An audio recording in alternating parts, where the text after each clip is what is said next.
Jadi hari ini di pertemuan ketiga kita akan membahas tentang gaya arsitektur, bagaimana kota Bandung bertransformasi, dan kaitannya dengan arsitek yang ada gitu ya. Hari ini Pak Wijaya sedang ada acara, jadi saya menggantikan begitu. Lanjut Ibu Marisa. Oke, jadi secara umum kita belajar sejarah lingkungan binaan, perkembangan gaya arsitektur, kemudian kota Bandung. Artinya harapannya apa? Supaya Anda tahu bagaimana sih melihat satu karya arsitektur, di era berapa, terletak di mana, background-nya apa, begitu. Yang perlu diingat, bukan untuk Anda hafal gitu ya. Kalau Anda hafal, Anda ingat, dihafalin, nanti Anda lupa. Kalau Anda memahami, mengerti, ya kadang-kadang tetap bisa lupa, tapi setidaknya pernah punya patokan. Untuk itu di kuliah kali ini mungkin kita memanggil lagi ilmu-ilmu yang sudah diajarkan sebelumnya di kuliah kuliah apa ya? Kuliah apa? Siapa tadi? Coba Brian Filbert sebelum kuliah ini yang mirip sama ini kuliah apa ya, Dek? Arsitektur dunia, Bu. Oh, bagus. Good. Arsitektur dunia. Apa lagi? Arsitektur Indonesia juga ada beberapa sih, Bu. Arsitektur dunia. Saya kemarin ambil mata kuliah pilihan arsitektur kolonial, Bu. Oh, bagus. Bagus. Good. Ya, lanjut Bu Marisa. Jadi nanti kita bisa main tebak-tebakan dengan semuanya ya, kan. Oke, nah sebelum masuk ke Indonesia, ini mungkin di kelas lain sudah ada, tapi saya mau jelaskan sekilas ya. Ini periode arsitektur oleh Gembel ya. Dia jelaskan ada ratusan tahun sebelum Masehi begitu ya. Ada zaman antik Bizantium. Saya ambil contoh di Kairo. Ini tuh Taman Al-Azhar Park di Alexandria begitu. Kalau Anda lihat bentuk-bentuk seperti ini ada, Dek. Ini nih. Bentuk seperti lingkar gitu. Terus ada kerawang. Kalau di negara kita, kalau ada lihat di kampung Arab gitu ya, kalau Surabaya kampung Ampel gitu. Terus kalau ada bentuk seperti ini bisa sampai lihat itu pengaruhnya sampai sekarang. Nah, di asalnya di daerah Timur Tengah sana memang bentuk-bentuk itu dari begitu ya. Bolehkah yang lain dimatikan dulu ya Bu Marisa? Itu kayaknya dari Anissa. Sorry ya Anissa ya. Kedengeran berisik. Oke, jadi itu zaman arsitek Bizantium. Kemudian ada masa romantik gitu. Saya ambil contoh katedral di Praha di antara tahun ini 750 1250 ya. Bangunan itu dengan bentuk-bentuk katedral romantisisme. Jadi yang diinginkan itu hal yang ideal begitu. Berlanjut lagi ke masa Renaissance. Sebenarnya yang dimasuk masa pencerahan itu ya, Renaissance, ada yang dibilang abad pencerahan, kembali lagi ke era kembali lagi ke era untuk melihat klasik yang dulu, dia mencerahkan yang dulu. Jadi di antara romantik dan Renaissance nanti ada yang namanya era medieval ya, zaman pertengahan gitu. Kalau Anda lihat itu Renaissance awal. Masih betul ya Filbert ya, gitu ya. Jadi di era Renaissance awal itu di medieval era, kalau Anda pernah mendengar atau pernah nonton film Keluarga de Medici, siapa pernah dengar? Jadi di zaman itu ya, ilmu itu berkembang masa pencerahan. Jadi mulai karya seni mulai muncul lagi. Bahkan keluarga Medici ini dia mengundang beberapa artis untuk tinggal di rumah mereka untuk berkarya. Salah satu yang terkenal di era-era itu adalah Anda tahu gambar perjamuan terakhir itu, Holger Bessel itu ada di apa, ada beberapa. Itu sebelum jadi lukisan itu tuh digambar di dinding di salah satu kloister. Kloister itu seminari adik-adik.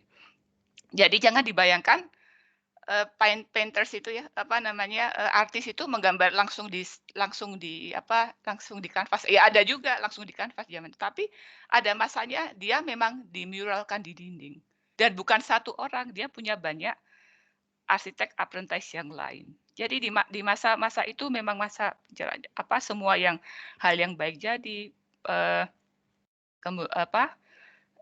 keluarga ini tuh mensupport para artis gitu ya, yang Anda banyak lihat banyak dengar Michelangelo Sales untuk membuat sesuatu yang baru, asalnya di era-era di tahun itu, sekitar 1400. Kira-kira begitu. Nah, begitu dilihat di dinding itu bagus. Oh, saya ini bagus ya lukisan yang di dinding ini. Apa alfresco yang di dinding ini bagus. Saya mau dong untuk dipasang di sana tempat. Dibuatlah kopinya. Jadi kopi itu bisa 2 dan sama asli gitu ya. Ini sedikit menyinggung ke sejarah seni supaya Anda tahu, supaya Anda nggak ngafalin apa sih itu romantik renaissance. Jadi kira-kira apa gitu. Jadi di zaman itu termasuk ya di tahun 1500 itu ada mesin cetak kertas pertama. Kenapa kok mesin cetak pertama itu penting gitu ya oleh Gutenberg. Ini Jerman 1500. Jadi begitu mesin cetak pertama ini muncul, ilmu yang dulu itu satu kayak sekarang nih, anggap Anda kita semua nih kuliah, kok kita kuliah online ya daring ya. Zaman dulu kuliah ngomong gitu, kuliah ngomong didengar dan diingat. Beberapa tetap bisa dicatat, tapi kan harus satu-satu kalau mengcopy satu-satu. Begitu mesin cetak press ini muncul, ilmu tuh ke segala arah cepat begitu. Nah, itu masa itu di masa itu gitu. Jadi ini memang enlightenment untuk segala hal ya di era itu. Saya lanjut lagi kemudian selesai di masa itu ada lagi masa klasik. Sebenarnya ada yang disebut klasik itu ya, disebut klasik itu balik lagi ke ini loh, ke dasar-dasar yang di kolom-kolom yang ada di Akropolis ini. Jadi setelah dia lihat semua di Renaissance yang full dihias gitu ya. Kalau Anda pergi lihat kastil-kastil gitu, Anda lihat National Geographic misalnya, kastil ya full gitu, full hias, full dekorasi, balik lagi ke zaman klasik. Jadi dia mau lihat ke dasar-dasarnya. Saya mau cerita sedikit soal proporsi yang di Akropolis ini. Kalau Anda lihat ya, ini tuh bukan, Anda bisa lihat tangan saya, ini tuh bukan kolom ditata lurus. Kalau kita arsitek ya, kita gambar, kan kita taruh kolom kan segaris ya, segaris lurus gitu. Garisnya tuh lurus, tegak lurus. Kolom yang ini itu enggak, supaya mata itu tetap kalau kita ngelihat bangunan kan ada titik hilang di tengah ya. Nah, supaya bangunan itu enggak menghilang ke belakang, kolomnya itu, dia itu dibuat mekar keluar sedikit, derajatnya itu sedikit, tapi enggak lurus. Sebegitu difikirkannya di tahun ini awal sekali ya, awal sekali supaya kalau orang worship itu dia fokus dan dia melihat kolom itu hilang gitu ya. Jadi untuk mengatasi ilusi mata itu dimekarin kolom itu. Itulah yang jadi salah satunya eh, yang tetap terus menginspirasi hingga sekarang. Jadi para arsitek yang semi arkeolog itu masih ngelihat yang dulu bangunan modelnya kayak apa. Kira-kira gitu. Kemudian masuk ke beberapa saya bilang periode Islam. Jadi kalau Anda lihat kalau kita anggap periode Islam itu dari Timur Tengah ya, dari Timur Tengah itu di Jazirah Timur Tengah. Dia kan terus jalan ke utara. Ke utara tuh berarti lewat mana, Adik-adik? Lewat Maroko, dia nyebrang sedikit lewat Spanyol. Saya ambil contoh kota Cadiz. Jadi dia itu Eropa tapi masih punya pengaruh timur. Karena arsitekturnya tuh bergerak gitu ya. Seiring dengan arsitek yang dari sini nyebrang ke sana, nyebrang ke sini. Ada ada masa peralihan pemimpin begitu ya. Kalau ada pemimpin baru biasanya bawa gaya arsitektur baru seperti yang lainnya. Sama seperti antar era-era ini, kalau ganti era, kadang-kadang kalau di zaman dulu ada perang, ya kota yang ditinggalkan itu antaranya dibakar, terus hiasan yang ada diambil ya dijual kan untuk perang, bangun baru gitu supaya simbolisme begitu ya. Nah yang di Kadis ini juga begitu, dia itu, bangunannya transisi karena dia letaknya hanya hanya nyebrang laut begitu dari sekitar Maroko. Kemudian kalau kita lihat, gotik yang dibilang Anda tahu arsitektur gotik itu apa? Siapa yang mau jawab? Siapa mau jawab tentang arsitektur gotik? Sedikit saja. Saya nggak nunjuk ini kasihan. Sedikit saja arsitektur. Nanti kalau kita main tunjuk-tunjuk yang bagian Bandung aja. Siapa mau jawab sedikit soal arsitektur gotik? Supaya saya tahu berangkat dari mana. Silahkan. Angkat tangan. Muhammad Barkah aja masih ingat. Nanti kalau nggak ada saya balikin ke Brian Filbert yang ikut arsitektur dunia. Muhammad Barkah, dia pernah dengar arsitektur gotik? Halo Bu, apakah suara Iya. saya? Oh jelas, Dek. Silahkan. Coba arsitektur gotik Uh, itu kira-kira bagaimana? Saya sudah pernah mendengar Bu, jadi kalau Betul. misalkan yang saya ingat itu Mm-mm. tuh munculnya pada zaman arsitektur Renaissance ya Bu, kalau nggak salah Betul. Overlapping, betul. Betul. Terus, terus terus. sering munculnya itu di gereja-gereja Katolik. Mm-mm. Terus di situ elemen yang saya ingat tuh ada flying buttress dan lain-lain seperti itu Bu. Oke. Jadi, sisanya Lanjut sama sedikit. sih Bu. Terus. Oh, Sisanya nggak apa-apa, lanjut. Sisanya gimana? Terus kalau nggak salah si perletakan jendelanya juga pada saat itu tuh rata-rata di atas eye level manusia dikarenakan agar memiliki kesan pencahayaan di mana pencahayaan itu sebagai simbol Tuhan itu lebih tinggi daripada manusia. Itu sih Bu yang saya ingat sejauh ini. Ya, nggak apa-apa. Terima kasih, Barkah. Sangat baik, sangat baik. Anda lihat ya, sama-sama simbol Tuhan. Renaissance juga simbol Tuhan. Coba lihat Anda lihat tuh katedral. Romantik juga simbol Tuhan. Kalau ada Anda lihat ada ini nih yang di Renaissance, kalau Anda lihat itu katedral di Edinburgh ya. Kalau Anda lihat rose window itu jendela mawar itu loh, Dek. Jendela mawar itu. Jendela mawar itu nanti kalau Anda lihat, saya lihat ini gambarnya lagi. Jendela mawar tuh kayak ini, kayak yang di paling atas. Anda bisa lihat di hampir semua katedral. Jadi semua yang sifatnya simbolik Tuhan ditaruh di situ. Khusus untuk gotik, sebenarnya dia itu mengembalikan ke fitrah manusia gitu. Ke Tuhan gitu ya. Kalau kita lebih lanjut, siapa pasti ingat interior Sagrada Familia, lihat di foto gitu. Sagrada Familia itu atau di bangunan yang lain atau lihat film-film Hollywood ya, ada gambar tengkorak di sana sini di ujung bangunan dan sebagainya. Bentuknya jadi yang seram. Gotik identik dengan bentuk yang seram. Kembali ke fitrahnya itu artinya apa? Suatu saat manusia itu mati. Kalau mati, yang dia ingat tulang belulang. Jadi kalau di barat kita mengenal ada yang namanya kayak memento mori ya, mengingat masa kematian. Sehingga arsitektur gotik itu kalau kamu lihat ini kenapa sih arsitektur seram amat gitu. Ya dia mau membuat suatu line gitu yang melawan dari semua tadi ya bentuk yang indah-indah begitu, yang hias mawar, yang hias yang lain gitu. Balik lagi ke bentuk-bentuk yang saya bilang seolah-olah bentuk neraka gitu ya, alam lain gitu. Supaya sama-sama ingat pada Tuhan begitu ya, ingat pada pencipta. Jadi banyak cara menuju ke ketuhanan antara mengingat natur yang indah dan mengingat kematian gitu ya. Saya pikir ini universalitas kita belajar arsitektur supaya Anda nggak ngafalin ini apa gitu ya. Oke, terus ada masa barok di Berlin. Nah, ini saya nanya sama yang belajar arsitektur dunia saja atau nanya Anissa ya. Atau ada yang mau angkat tangan lah, jangan ditodong lah. Yang mau angkat tangan ya, zaman barok gimana Adik-adik? Coba jelasin sama saya. Brian Filbert lah, kamu belajar arsitektur dunia, Adik. Coba zaman barok kira-kira gimana ya? Saya nggak tahu, silakan. Coba sedikit saja.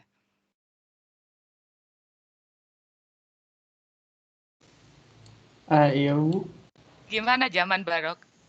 Itu Barok sama Pak itu Wijaya dikasih contoh Berlin itu. Coba gimana zaman barok? Sedikit saja. yang banyak ornamennya ya Bu. Oh, betul, betul. Kenapa kok banyak ornamen? Kenapa? Yang saya tahu itu Heeh. ada respon simplisitas selalu dilawan dengan ornamen gitu. Terus Bagus, bagus. bolak-balik Terus gimana? Kenapa kok begitu? Terus? Kalau kenapa nggak tahu. Oh, kamu nanya nanti kalau kuliahnya sudah lewat atau masih jalan? Sudah lewat sih, Bu. Wah, Anda gimana? Saya kan mau tanya sama Anda. Begitu ya. Coba kalau Anda lihat antar masa ini, zaman barok balik lagi, mereka tuh menghias. Jadi selalu arsitektur itu juga begitu. Kalau Anda lihat sekarang, atau masih ada nextnya Bu. Jadi arsitektur tuh gaya itu kayak sederhana, kemudian berornamen sederhana, jadi kayak lingkar mutar. Terus kita lihat lagi ke selanjutnya ya. Ini nih, peralihan di tahun 1890 ya. Anda lihat era trennya di tahun itu 1800-an ya begini yang keluar kayak yang dicontoh ini. Ini saya nanya sama Anda yang tahu Bandung. Yang tahu kota Bandung angkatan Anissa Safira Febri, Dek. Dagowek ini di mana ya kira-kira? Ini bangunan di mana, Dek? Yang mana, Bu? Yang paling kiri, yang modern awal, yang paling kiri ini?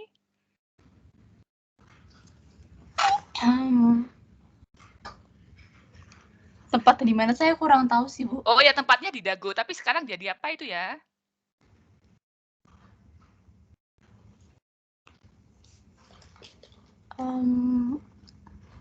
Dekat-dekat kampus nih, Jalan Dago.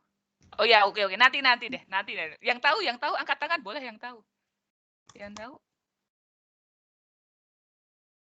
Muhammad Barkah tahu, Dek? Atau saya panggil yang Muhammad Barkah itu sekarang jadi apa Anda tahu? Atau Asia Lutfiah? Oh, Asia Lutfiah belum saya tanya. Asia Lutfiah tahu, Dek? Itu sekarang jadi apa? Kurang tahu. Oke. Cahaya Albari. Halo, Bu. Itu jadi apa sekarang? Saya masih agak menduga-duga, Bu, tapi kayaknya Villa Merah yang di pertigaan. Betul. Ya, ada Dago awal. Ya, oke. Nanti kita lanjut. Tapi betul. Ya, dia yang di sekitar ITB di situ. Oke ya. Jadi di tahun itu bentuk itu begini. Nanti kita sambil cerita lagi. Kemudian muncul gaya internasional.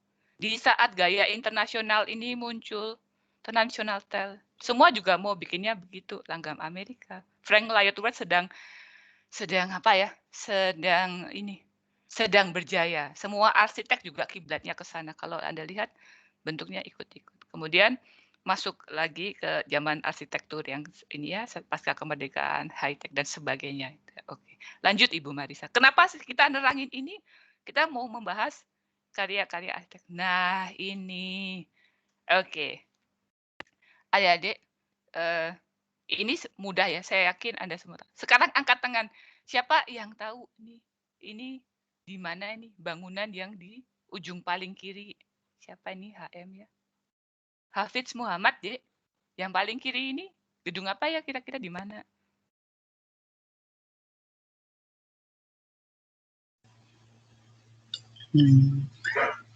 Kurang tahu kayaknya, Bu. Belum pernah lihat. Kurang tahu. Mungkin kurang jelas. Kurang jelas. Yang tahu? Oh, kurang gede ya. Sebentar. Nanti sih ada gambar yang lebih besar di belakang. Anjani Rausan Fakira tahu nggak itu apa? Bangunan apa? Nggak tahu, Bu. Wah, mati aku. Ya gimana? Kita belum nggak tahu. Terus siapa lagi ini mau saya tanya? Sebentar. Diah Cahyamawarni. Itu menurut saya perkiraan aja, Bu. Di Jalan Dago tuh yang jadi bank BTPN bukan ya, Bu? Iya, betul. Itu Dagoek ya. Iya, benar di sekitar itu. Oke. Terima kasih, Rani. Ya. Terus kalau yang kanan ini, ya sudah deh, saya nggak tebak-tebakan ini bangunan apa nanti Anda ini.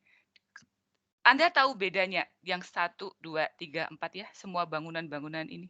Yang kanan ini, atau ada yang tahu deh, ini kira-kira punya arsitek siapa kan sudah dapat kelas arsitektur sebelumnya kan, yang 2 di kanan ini. Ini, di Jalan Braga nih, ini karya arsitek siapa, ada yang tahu? Coba saya lihat di CX saya.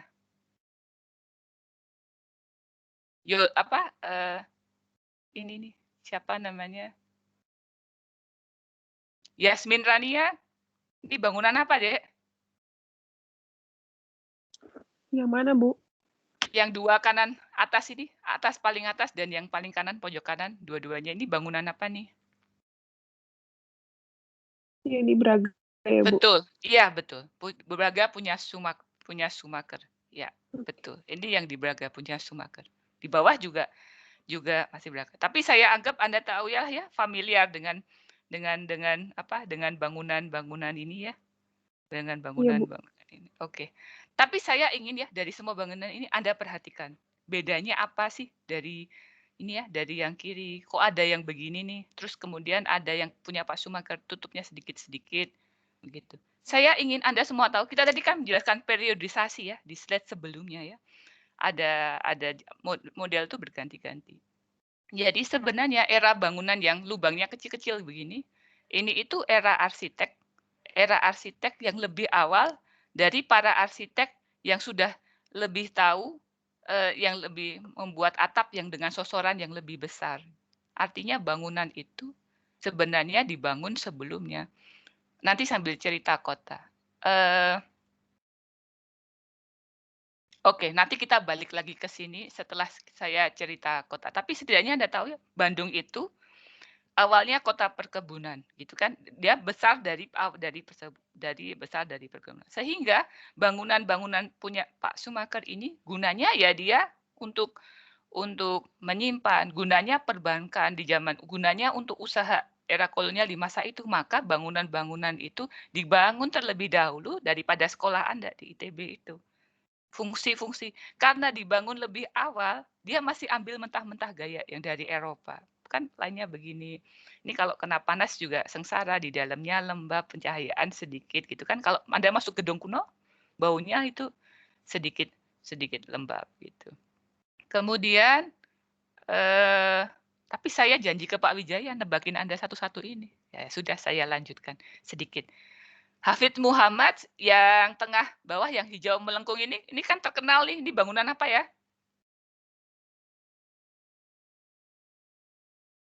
Halo, Hafid Muhammad, kedengaran?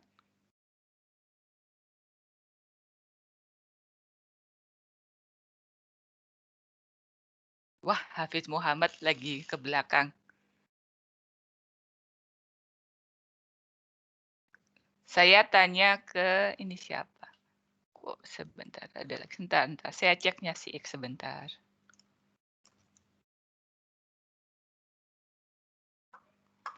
Kelas.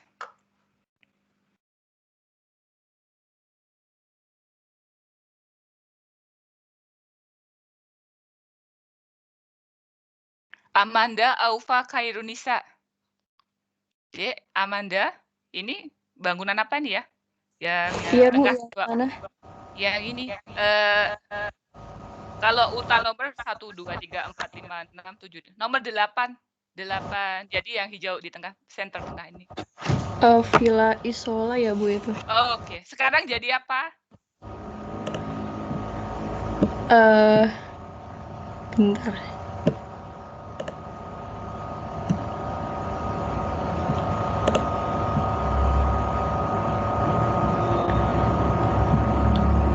Jadi apa ya, Bu? Kurang tahu kalau sekarang, Bu. Karena dulunya apa? Ya sudah, boleh dimatikan. Soalnya dimatikan, Amanda. Oh, lagi di kendaraan rupanya ya. Oke. Sekarang dimiliki UPI gitu ya, untuk fasilitas pendidikan. Oke. Dan ini beberapa di Jalan Braga. Kenapa saya di sini ya? Kita lihat beberapa bangunan ini senternya ada di Jalan Braga. Karena konsekuensi sebagai pusat perdagangan di masa itu, ya maka bangunan-bangunan yang di jalan itu jadi sumber pertama. Ada gedung Concordia Society Afrika yang jadi tempat berkumpul begitu. Apa namanya di masa itu untuk kafe. Oke. Jadi kalau saya hanya ingin Anda mengingat bahwa karya-karya arsitektur itu sesuai dengan masa, sesuai dengan kebutuhan, begitu ya. Lanjut Ibu Marisa. Ini awal sebenarnya bukan terbentuknya Kota Bandung, tapi ini salah satu record yang pertama ya. Kalau kita lihat, jadi noktah pertama Kota Bandung ya di sini gitu. Nah ini pasti semua tahu gitu ya. Ajani, kalau di kuliah sebelumnya bagaimana Kota Bandung? Bagaimana Kota Bandung awal terbentuk coba? Bagaimana kalau di kuliah yang lainnya? Halo Bu. Ya. Kalau misalnya dulu sih awalnya Bandung fokusnya di selatan gitu, terus. Betul. Dan Terus lanjut terus gimana? Berkembang ke utara, terus mengembangkan si Garden City itu Bu di tahun. Oke. Di awal abad 20. Oke. Terima kasih aja nih.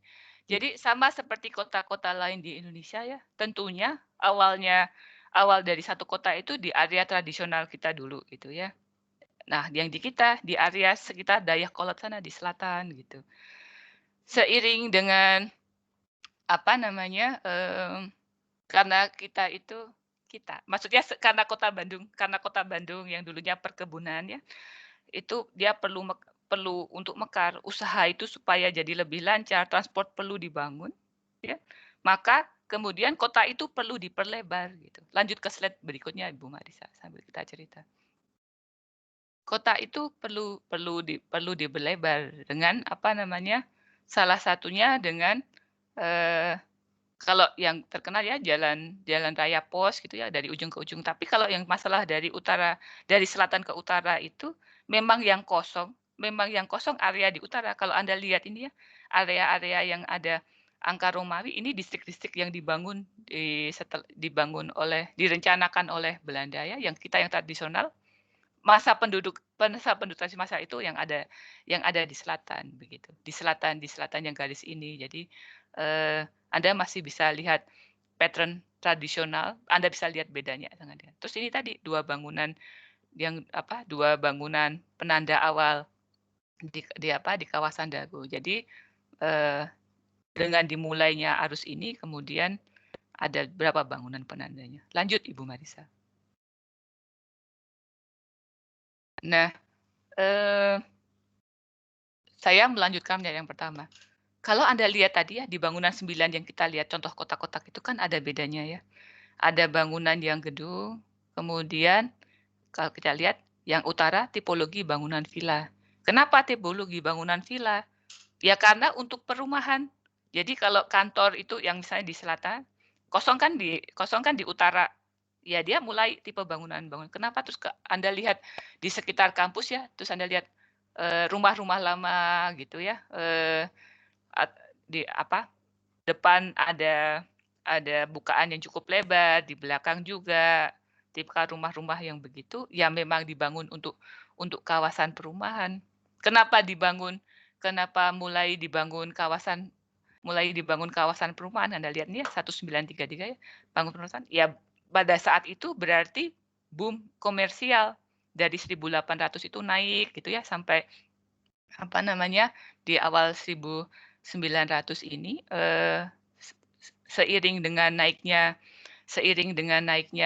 pertumbuhan kota dan ingin lebih maju, maka orang yang punya perkebunan ini Pak Boscani pergilah dia ke Belanda. Saya pingin melebarkan Kota Bandung, bisa nggak gitu dimulai pelebaran. Salah satunya dibuatkan sekolah ITB gitu. Yang kurikulumnya ngambil juga supaya mudah ya. Ambil di kurikulum TU Delft, dibuatkan arsitek McLean-Pont-nya dipanggil pulang. McLean-Pont tuh sudah sempat pulang ke Belanda tahun 1900. Jadi setelah dia sekolah, dia sempat ke Indonesia, sempat sakit 1915 ini posisinya dia di Belanda. Dia dipanggil lagi untuk mulai mendesain kampus begitu ya, bangunan kampus yang di awal. Jadi sama seperti sekarang kalau ada pembangunan baru itu karena kota sedang makmur. Jadi orang sedang belanja arsitek, orang membangun yang baru. Nah, tentunya ya dengan bangunan kota kalau dulunya lahan kosong, ya tentunya sekarang seiring dengan zaman kalau kita lihat 2008 ya hijaunya tinggal sedikit, pembangunannya lanjut Bu Marisa. Nah, ini perkembangan kota. Perkembangan kota. Awal tadi yang kita lihat ya, jantung yang kecil ini ya. Awalnya di tahun 1906 dia hanya 900 hektar. Naik gitu ya, semakin besar gitu. Ke 2150. Kemudian berkembang. Ini karena apa? Karena pemekaran kota itu sama seperti kalau Anda melihat kota Jakarta mekar ya, sedikit-sedikit ke peri-peri. Di Bandung juga kalau kita lihat pattern-nya ini juga sama ke sana. Di samping perkembangan kota Bandung ini juga dorongan dari Jakarta gitu. Jadi Jakarta katanya mulai tidak sehat. Bangun kota yang baru, ibu kota baru yang dibangun. Udah kalau gitu dibangun yang ideal, yang di Bandung gitu ya. Idealnya kota di tempat yang lebih bersih dan sebagainya begitu. Maka kita lihat dari 900 hektar di awal tahun 1900, di tahun 85 ini jadi 17.000. Hampir 20 kali lipat. Apalagi sekarang ya kan lebar sampai ke arah timur nun jauh di sana. Kemungkinan melebarnya ke sana. Jadi begitu.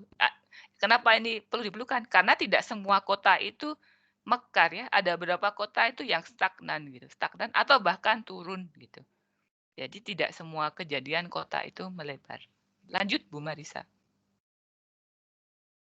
Ini Bandung 2011. Nah, ini kejadian sekarang. Kalau kita masih bisa lihat tadi ya, pattern tengah tuh yang merah, kemudian di mekar, terus banyak fungsi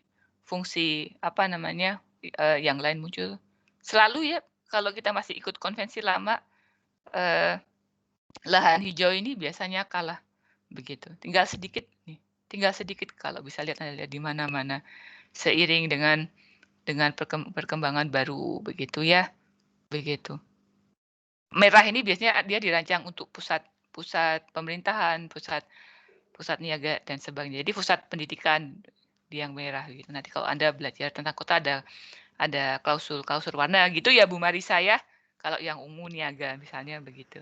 Betul ya? Iya benar Bu. Oke. Yang abu-abu ini biasanya area militer untuk menggambarkan konstelasi kota Bandung begitu. Lanjut Ibu Marisa. Nah, sebenarnya karena awal seperti tadi diterangkan oleh siapa tadi ya menunjukkan awalnya di selatan ya, Ajani atau Asia tadi ya. Jadi sebenarnya awalnya tuh Bandung di selatan. ITB itu di luar kota, di konteks masa itu ya. ITB itu di luar kota gitu. Sempat nih Pak Peter Berlage, pernah dengar adik-adik Peter Berlage ya? Jadi ini umur yang di atasnya Pak McLean-Pond. Dia mengatakan kota rohnya di luar kota gitu. Tapi kan itu pendapat waktu itu. Nyatanya sampai dengan sekarang bangunan kampus itu tetap bisa diperluas ya. Jadi setelah 100 tahun kemudian, jadi fungsi itu juga masih tetap berjalan. Tapi awalnya begitu kritiknya, kok jauh ya dari pusat kota. Anggap dia mengambil setting Braga gitu ya. Tentu jauh di zaman itu. Terus kalau Anda perhatikan lagi ya dari semua peta di sini, kita itu mengandut desain itu mengandut sumbunya itu masih sumbu tradisional utara selatan. Jadi para arsitek di zaman itu dia masih melihat secara tradisional itu orientasinya utara ke selatan. Di samping kebutuhan untuk menghindari matahari yang terlalu silau. Jadi diupayakan bukaan itu tidak barat timur. Jadi mereka sudah mulai sadar untuk hal itu. Anda bisa membandingkan dengan gedung-gedung awal yang mereka bangun yang masih bentuknya begitu yang di Indonesia yang dia masih baru pertama kali nyoba dengan yang sekarang gitu. Jadi dari tahun 1800 kemudian coba lihat ini kan gerbernya ke tahun 1920 ya, di jangka waktu 100 tahun ini ada perubahan. Maka tadi ada bentuk-bentuk yang dijajar. Ini punya siapa, karya siapa, taruh mana, itu supaya Anda sadar. Pada saat masih awal-awal dibangun di Braga, oh karena itu pembangunan awal, ya dia bisanya bikin bentuk itu begitu. Tahunnya di tahun itu begitu. Anggap itu kayak arsitek dengan berbagai generasi. Itu karya generasi dosennya gitu ya. Di zaman itu trennya begitu dan seiring dengan waktu pengetahuan itu berkembang, adaptasi terhadap iklim tropis semakin bagus, maka bangunan itu berubah. Jadi salah satunya nih kalau Anda lihat contoh Gedung Sate, dia sudah adopsi beberapa karya beberapa karya arsitektur tradisional. Dia melihat, oh jadi begini. Seiring mereka belajar dengan tahun. Jadi Anda nggak usah bingung itu tahun berapa gitu ya. Jangan dihafalkan tahun berapa, kemudian arsitek siapa. Nanti Anda lupa. Yang bagus kalau Anda tahu konteksnya. Di tahun 1800 ini generasi arsitek zaman ke belakang dia datang. Sehingga karena tahun itu trennya bentuk begitu. Begitu generasi bawahnya McLean-Pound datang, gitu ya, pulang dari Belanda, ada transisi perubahan, maka bentuk juga berubah. Nah, kita lanjut dulu ke tatanan kota. Lanjut, Ibu Marisa. Nah, di tahun coba lihat, mundur jauh nih, 1641. Ya. Awalnya Bandung ada di sekitar Dayakolot, sebelah sebelah di selatan gitu. Itu catatan yang pertama.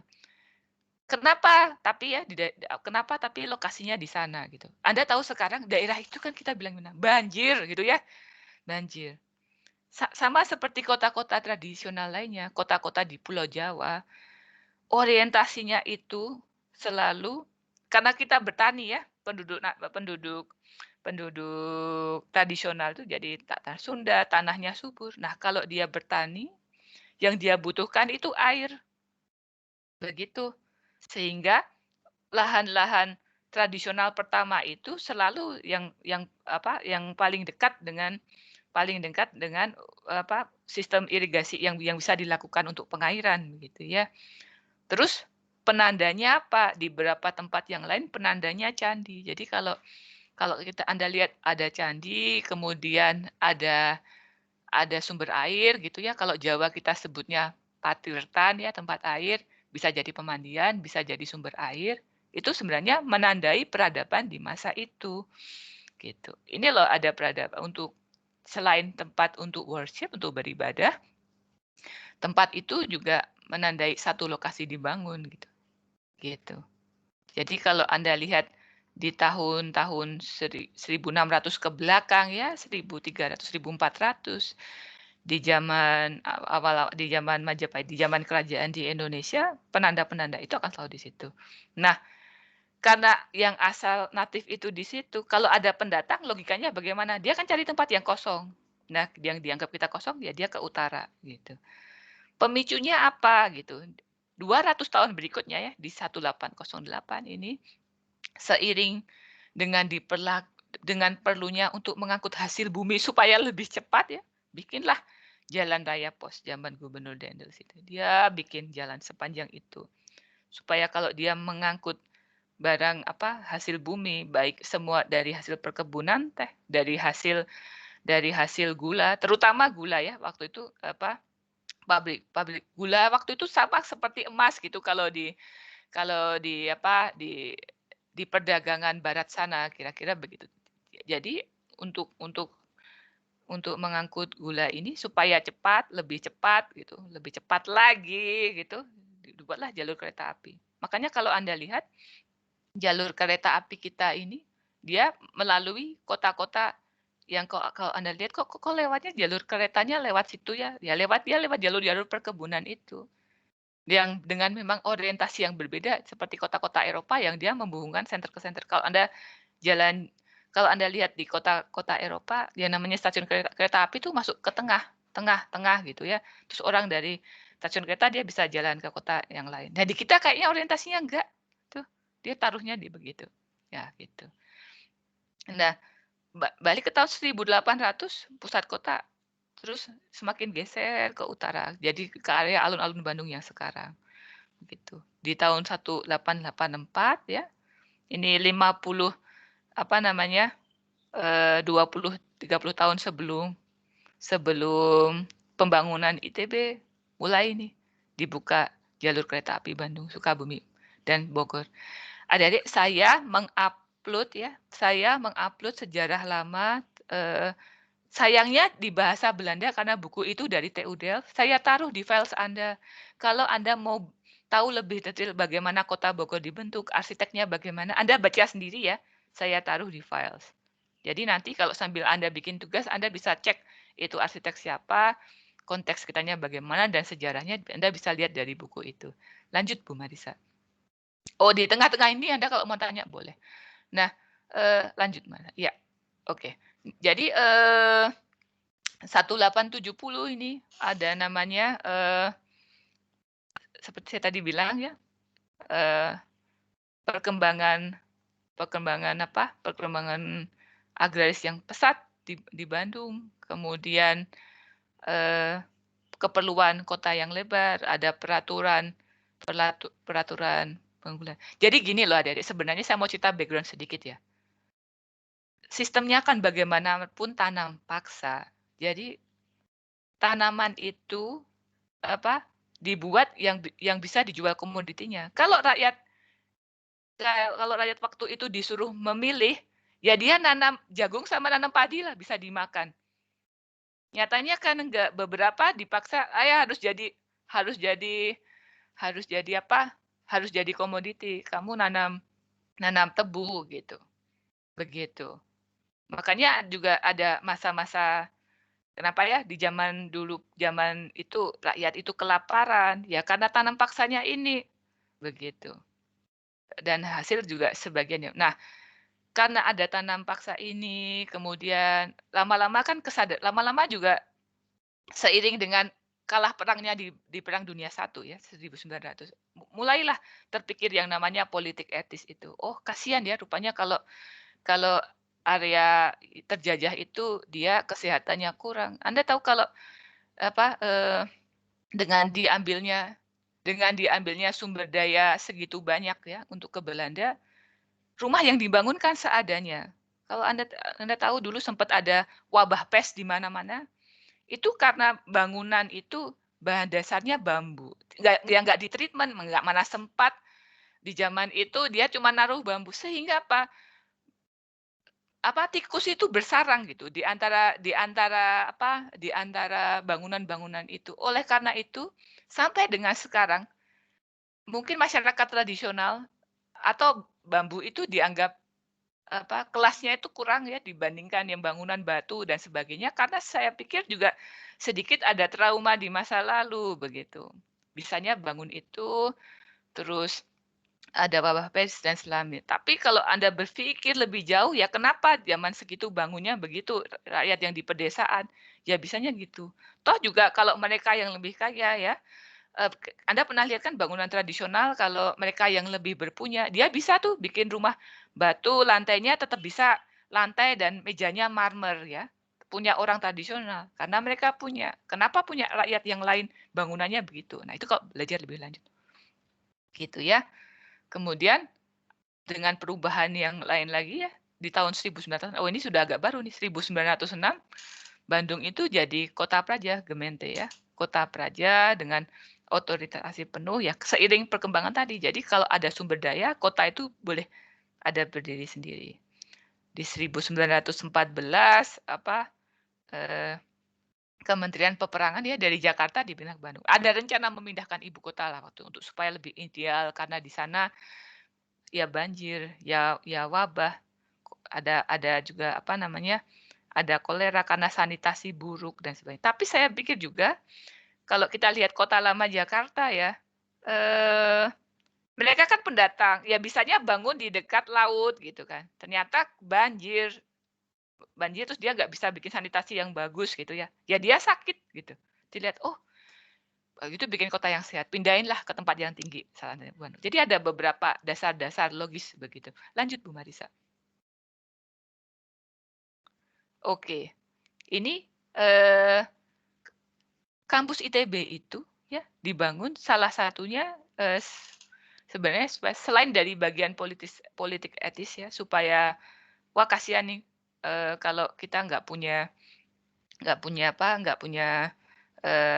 tempat mendingan. Tapi juga ada makna supaya pemerintah kolonial di waktu itu, kalau dia mau membangun sesuatu ya supaya lebih cepat. Makanya ya dibangun juga sipil kan yang pertama gitu. Ya kalau bikin bendungan, bikin jalur kereta, bikin bangunan yang lain, ya untuk support kolonialisme ya supaya cepat begitu. Jadilah sebenarnya ITB itu dibangun di masa itu salah satunya ada kepentingan juga dari Belanda. Tapi tonggak terbentuknya kota Bandung ya memang dari situ ya. Ini agak baru 1934. Anda ingat McLean Pond itu bangun dia mendesain pertama seingat saya di tahun 1918 begitu ya, kan diresmikannya 1920 gitu. Jadi dia pulang 1915, 18 itu jadi. Kemudian oleh Pak Schumacher ini ceritanya profesor di ITB, dia bilang, "Oh, bagus ya," gitu. Bagus ya, dia bisa gitu bikin bangunan yang bentangnya lebar segitu, yang bisa bisa mewadai banyak fungsi gitu. Lanjut Bu Marisa. Nah, begitu. Jadi setelah ada pembangunan fasilitas atau ada pembangunan kampus, tentunya insinyur generasi pertama itu kan diproduksi dari situ ya di tahun-tahun ini. Maka kemudian mulailah perencanaan fasilitas yang lain, termasuk berikutnya ada mulai dibangun gedung sate. Nah, dengan dia mulai belajar merancang di tempat yang baru, lihat ya. 1800 dia bikin gedung yang kayak di Braga, 1900 berikutnya dia bangun sesuatu yang seperti di ITB, kemudian gedung sate gitu. Pada saat ada acara pameran karya arsitek. Jadi pameran kota kolonial sedunia begitu ya. Bandung gitu dijadikan contoh nih. Dijadikan contoh di ini loh, kalau kita merancang baru di tempat tropis, idealnya seperti ini. Ditunjukkanlah di tahun 1930 gitu. Ada pameran karya. Jadi bukan pameran planologi sih, tapi pameran rancang kota seluruh dunia. Para arsitek nunjukin ini loh, kalau saya merancang begini. Ingat setelah apa? Setelah dia belajar sekitar 100 tahun. Kurang lebihnya begitu. Jadi kalau saya membangun di kota baru, inovasinya begini. Di tempat yang sama sekali beda jenis tanah, beda iklim, beda arah angin, beda kelembapan gitu. Semuanya keluarnya bangunan begini. Kota itu mau lebih sehat dan sebagainya. Lanjut Bu Marisa. Nah, ini tadi ya, jadi awal itu dibangun tentunya di Jalan Merdeka karena waktu itu perdagangan, kemudian di tahun 20 seiring perpindahan tadi, mulai nih kawasan-kawasan militer dibangun gitu ya. Kalau Anda lihat, Bandung itu diuntungkan ya dengan berbagai kawasan pendukung kawasan militer dan macam-macam ini. Kenapa? Terus jadi hunian-hunian itu dia kan jadi banyak punya setback yang besar. Kalau kita sekarang menikmati kota Bandung yang tetap dingin, banyak pohon, area yang cukup kosong gitu ya. Bila dibandingkan dengan Jakarta, Surabaya dan Semarang ya. Ini salah satunya menurut saya karena fasilitas perumahan ini. Jadi dia banyak kosong. Banyak area kosong yang bisa ganti sebagai paru-paru kota. Di kota yang tidak banyak dibangun perumahan begini, jadinya kan terus dia cuman gedung dijajar-jajar gitu ya. Kita nggak banyak. Jadi mungkin seperti Jakarta begitu. Di samping memang secara iklim geografis Jakarta karena dia dekat laut ya, jadi ya di sana begitu. Juga di tahun itu gagasan yang disebut Garden City ini muncul. Garden City bukan kota terus ditempelin taman ya adik-adik ya. Nggak mudahnya memang kota taman. Tapi artinya apa? Garden City itu orang itu bisa menjangkau tempat kerja, bisa menjangkau sekolah, bisa menjangkau tempat belanja dengan jalan kaki. Jadi era Garden City yang dimulai di Inggris sana ya, sama waktu itu di Inggris itu dia mulai nih real estate baru gitu. Nah, karena real estate baru ya landlord baru, dia mempromosikan supaya orang mau masuk ke kota baru itu fasilitasnya terus bisa ditata. Kenapa di kota baru? Ya karena kalau pusat kota Londonnya kan sudah dari tahun 1500 dia kebakaran 1600, patternnya nggak bisa diapa-apakan. Jadi dia mundur ke begitu pula di Indonesia. Garden City di sana mulai didesain, ilmunya sampai ke Belanda, masuk pula di kita gitu. Jadi begitu kalau Anda bisa membandingkan, Anda lihat perubahan keilmuan, penyerapan dan sebagainya. Sampai di sini ada yang ingin ditanyakan adik-adik? Oke. Lanjut Bu Marisa. Oke. Nah, ini Jalan Braga ya. Oke. Kalau Anda lihat sampai sekarang kita beruntung ini. Tempat ini masih tetap seperti itu. Kemudian masih fasilitasnya juga masih bisa dipakai sampai sekarang. Jadi satu penanda untuk sekarang. Kalau Anda lihat ini dia memberikan contoh shopping street di Eropa, kira-kira bentuknya seperti ini. Jadi kalau bisa jalan gitu ya, dia bisa jalan ke sana gitu. Kemudian di kanan kiri dia punya arcade untuk bisa melihat ke arah toko-toko begitu. Ya ini seperti halnya di Eropa. Begitu. Jadi kalau sekarang Anda ingin melestarikan Jalan Braga misalnya, mungkin ini juga bisa tetap bisa dijadikan contoh. Sempadanolnya ya jangan diganti kira-kira gitu. Bentuk dasarnya ya begini. Lanjut Bu Marisa. Oke. Ini Asia Afrika ya. Kita ingin memberikan contoh, bahkan di tahun tersebut Anda lihat ini nih pedestrian sama jalan ini nggak susah nih, nggak kesandung orang kalau jalan kaki, masih bisa, kualitasnya masih bagus gitu ya. Jadi bahkan prinsip sekarang kalau Anda diajarin universal design gitu ya, nggak boleh ke situ, nggak boleh naik turun. Nah ini zaman dulu sudah ada gitu. Dengan mudahnya dia membuat seperti itu gitu, masih bisa begini. Balik lagi ke gaya-gaya arsitektur yang tadi. Ya, Anda lihat ya yang di Jalan Braga sesuai dengan tahun dia dibangun sekitar 1800. Bukaan lebih sempit adik-adik, Anda lihat nih. Kaca lebih sedikit, tidak banyak sosoran. Ya. Jadi itu era arsitek generasi pertama yang datang. Lanjut Bu Marisa. Oke. Ini satu landmark terkenal ya. Preanger. Jadi Anda lihat penataan kotanya begitu. Bentuk yang bisa diadopsi hingga sekarang ya. Seperti ini gitu. Lanjut lagi Bu Marisa. Jadi seidealnya begitu.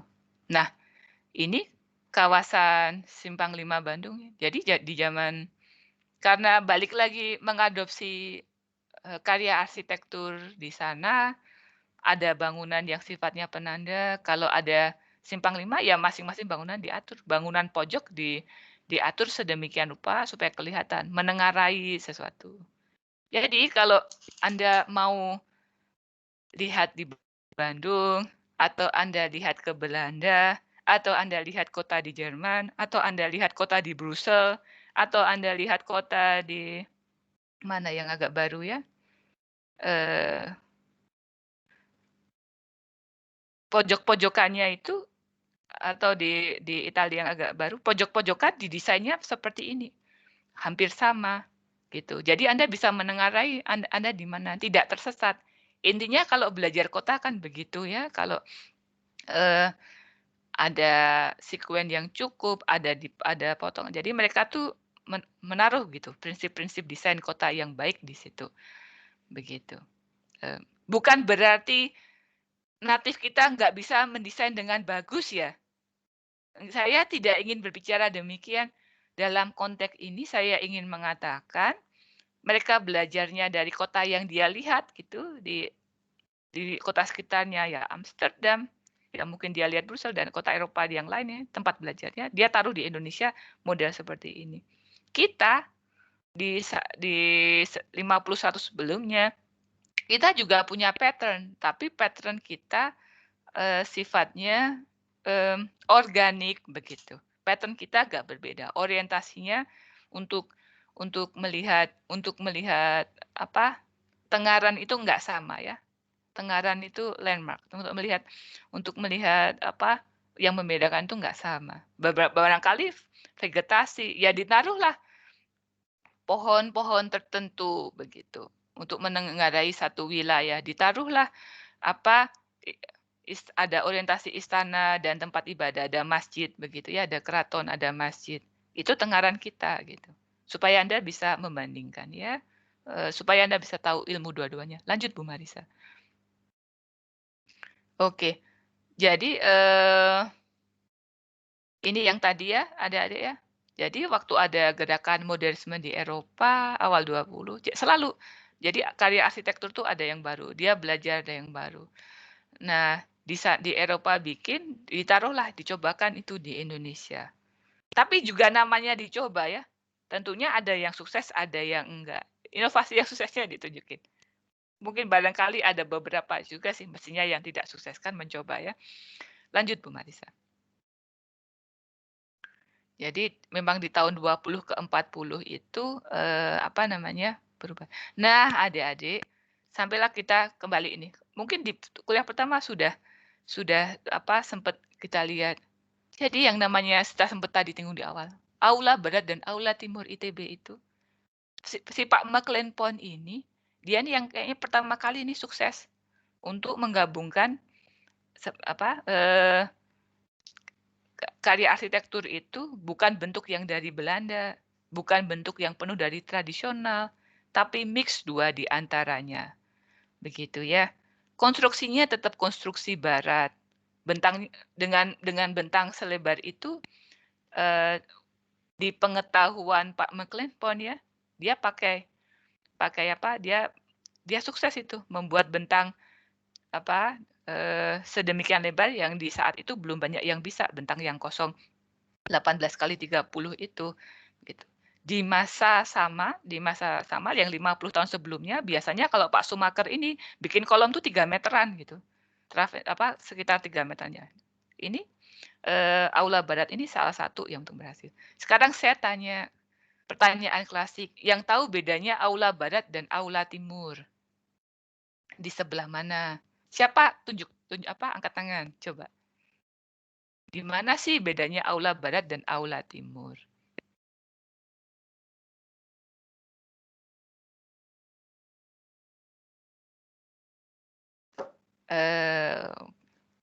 Siapa mau angkat tangan? Hafiz Muhammad lagi coba. Yang kelihatan di sini. Gimana deh Hafiz Muhammad bedanya Aula Barat dan Aula Timur apa ya?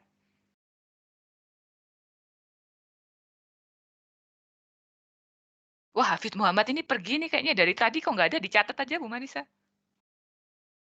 Halo, Hafiz? Bu ada. Oke, bedanya Aula Barat sama Timur gimana? Kalau menurut saya kayaknya letak posisi bangunannya nggak keduanya sama banget. Oh betul, yang Masanya, satu di barat, betul, matahari di timur. Terutama di bagian mananya coba? Bedanya Aula Barat sama Al Timur.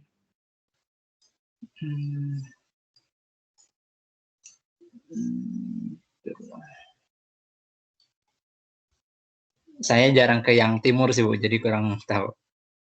Saya jarang yang ke timur. Kalau sering di yang barat, kalau gitu deh. Kalau gitu ke yang barat, gimana? Kalau yang barat gimana?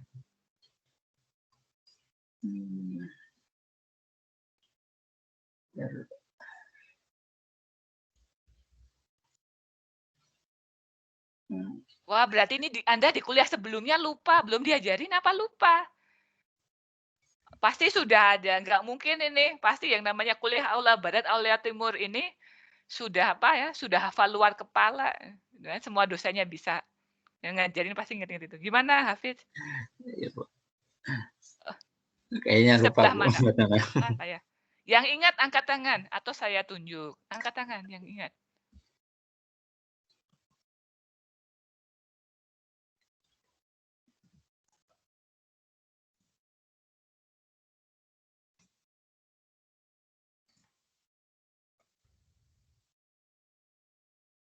Anita Farah Suryandari. Oh, ada yang angkat tangan. Sorry. Siapa itu? Sufar Aska. Halo, Dek. Iya, gimana bedanya Aula Barat sama Aula Timur, Sufar Aska? Halo Bu, iya saya Iya, mau coba gimana? jawab ya Bu. Iya, Seingat silahkan. saya itu beda di ketinggian tanahnya Bu kalau nggak salah. Kalau nggak salah yang di barat lebih landai dan datar, kalau di timur lebih tinggi. Oh iya, itu juga. Beda. Lagi. Jangan itu aja, ayo terus. Lagi ya. Mungkin Coba dipikir pelan-pelan. Nggak usah masanya buru-buru. juga berbeda aja. Ya, benar. Betul. Nah, kalau masa yang sekilas dikira sama ya, di sebelah mananya beda? Di masa bagian yang kecil-kecil di ujung-ujungnya Bu. Oh, pinter. Ya, sedikit lagi. Hampir betul. Terus, di sebelah mananya coba? Sedikit lagi. Benar, di ujungnya. Yang sedikit Bagian, beda. Yang mana? Baratnya kalau nggak salah di Aula Barat tuh ada tambahan ekstensi masa lagi. Oh iya. Terus? Kalau yang di timur, seingat saya nggak ada Bu. Oke. Di timur agak lebih. Oke. Iya. Oke. Nanti kita lihat ya di slide selanjutnya ya. Tapi overall suara Kak sangat baik. Oke. Terima kasih. Ya. Lanjut Bu Marisa. Oke. Ya. Ini contoh gambar potongan ya, yang di atas Aula Barat gitu ya, yang di bawah alat. Jadi Dek, di Aula Timur itu ada satu blok yang di kanan ini ya, dia tuh ukurannya beda nih sama yang di blok Aula Barat, di blok yang timur. Mungkin lebih gampang kalau kita lihat denahnya ya. Kalau kuliah pertama ya, 2 minggu yang lalu, kalau Anda lihat di gambar denah itu yang ditunjukin arah segitiga, nah bedanya itu di situ. Bedanya di situ. Jadi ada beda proporsinya di situ. Jadi ini adalah potongan nih, apa namanya? Dari Aula Barat. Tapi buku komplit tentang Aula Barat dan Timur, buku bahasa Belandanya saya taruh di file.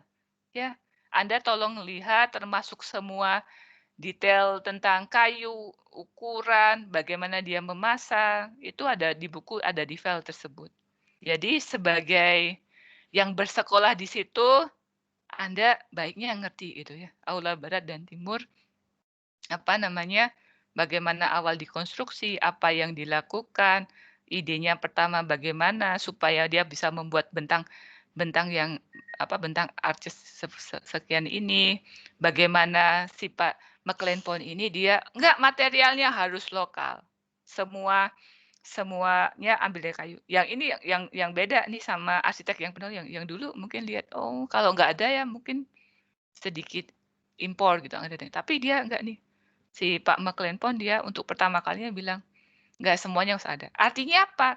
Dengan kalau semua material dan ketukangan lokal, jadi kalau dikonservasi dia mudah gitu. Jadi kita enggak kehilangan tekniknya. Jadi yang paling mudah begitu ya untuk mengingatnya. Lanjut Bu Marisa. Nah, ini yang tadi saya ceritakan. Jadi era-era awal arsitek ini kalau Anda pertama ya Pak Kuipers, ya Brinkmann, Hulswit, ini mereka-mereka yang mendesain kantor misalnya ya gedung PT Gas, Cipta Niaga. Jadi gedung-gedung Belanda yang besar terus kalau Anda masuk kayak kok ini tinggi banget terus baunya kayak bau lembab air gitu ya. Nah, itu gedung-gedung angkatan pertama. Ya dia bisanya waktu itu segitu karena dia mulai bikin di tahun 1800-an kan Adik-adik. Jadi ya teknologi 100 tahun sebelumnya tentu saja waktu itu ya bisanya membangun begitu. Anggap ini generasi arsitek tuh generasi dosennya gitu ya. Generasi atasnya. Toh juga yang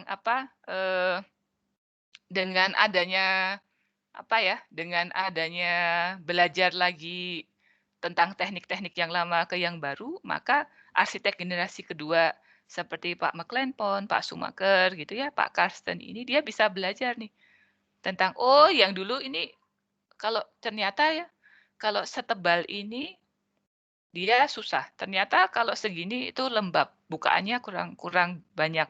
Ternyata jendela tetap sebaiknya misalnya ya lebar, ternyata perlu naung gitu. Ternyata perlu.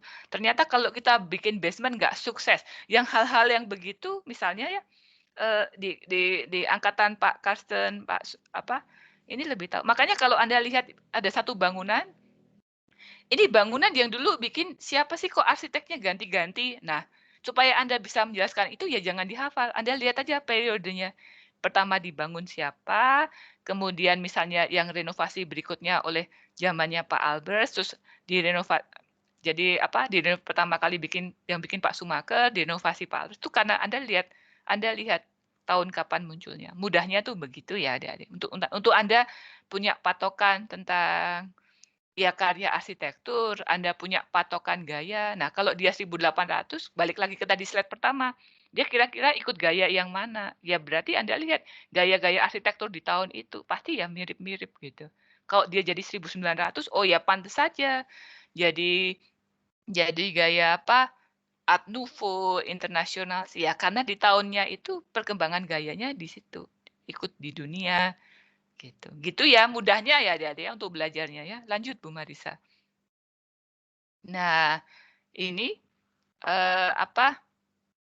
Pak Albers ini adik-adik dia itu yang pertama membawa international style ke Indonesia. Jadi awalnya dia bikin ya seperti generasi Pak Kuipers dan lain-lain kotak-kotak. Terus seiring dengan waktu dia mulai nih dia belajar gitu ya. Yang di Indonesia cocoknya begini. Baiknya tetap ada bentuk. Dia bisa jadi lengkung-lengkung ini legendaris. Jadi semua karya Albers Anda bisa melihat nih dari bentuk yang begini. Kalau Anda lihat beberapa karya beliau ya, Anda bisa lihat sekarang mungkin Anda nggak ingat itu gedung apa dan di mana, tapi Anda bisa lihat ini arsitek yang ini, dia bentuknya ini. Ya sama kayak sekarang lah. Anda bisa lihat kalau Siang Novel, ya dia kira-kira bentuknya selalu begitu. Zaha Hadid kayak gitu. Atau Richard Rogers kayak gitu. Nah, ini Albers dia bentuk begini. Yang modern, yang internasional pertama.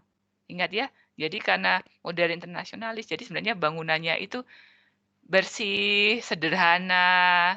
Tadi kan waktu kita lihat awal-awal gaya itu yang rumit-rumit semua diukir gitu. Terus ini gaya internasional, maka bentuknya begini. Gitu. Lanjut Bu Marisa. Oke.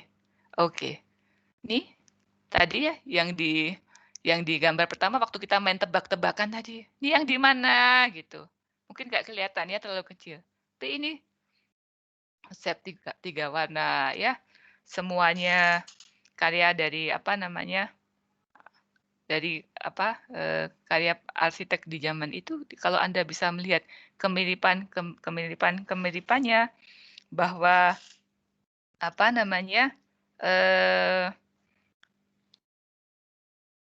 bentuk-bentuk yang ini itu tidak semerta-merta terus langsung jadi, bukan turun dari langit. Sama kayak Anda sekarang tugas akhir nih ya. Anda tugas akhir. Anda bikin. Terus saya kira-kira nih bentuknya saya apain ya? Apakah kayak modern jadi kotak, atau saya lengkungin, atau saya bikin rumit, banyak ukiran gitu. Atau saya mau ada yang mendasari. Begitu pula dengan karya arsitektur ini hotel 3 warna declare ya bentuknya seperti itu karya tugas masa ini ya. Oke. Sampai di sini saya ingin Anda ada yang bertanya supaya enggak kayak tadi kalau saya tanya dulu di kuliahnya Anda dapat apa terus Anda lupa gitu. Ini karya Albers ya adik-adik, Anda lihat ya kesamaannya balik lagi satu slide sebelumnya Bu Marisa. Ya, kayak gini. Lanjut balik lagi mundur lagi ke depan lagi. Nih, masih sama-sama kayak Albers ya. Coba Anda lihat. Jadi dia begitu. Supaya Anda benar-benar. Saya stop dulu sebentar di sini. Silakan yang mau tanya. Silakan.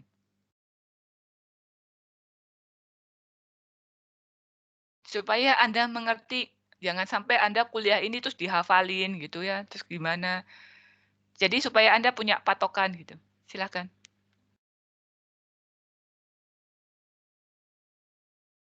Oke. Nggak ada yang nanya, saya anggap ngerti ya. Lanjut, Bu Marisa. Oke. Ini tentang ini.